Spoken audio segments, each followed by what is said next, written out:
Hai, Assalamualaikum warahmatullahi wabarakatuh.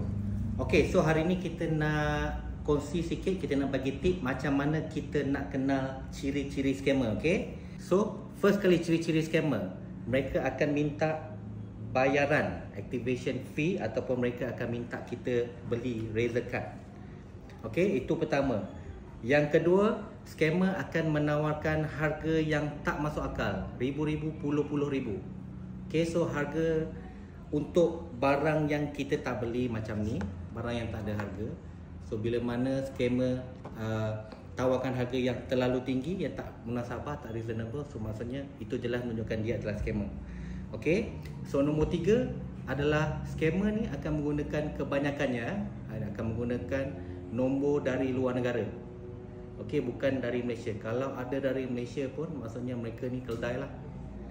Okay, so ciri-ciri nombor 4, mereka ini akan menggunakan bahasa Melayu yang agak pelik. So kenapa dia jadi pelik? Sebab dia menggunakan Google Translate. Jadi bahasa Melayu dia bahasa yang agak janggal lah kita tengok. Okay, so nombor 5, apa yang scammer ni akan buat selalu dalam konten-konten kedai duit lama tertentu. So mereka akan masuk dan akan minta nombor telefon. Okay, so mereka yang minta nombor telefon macam ni untuk deal di tepi luar, PM tepi lah, deal di luar ni semua scammer lah.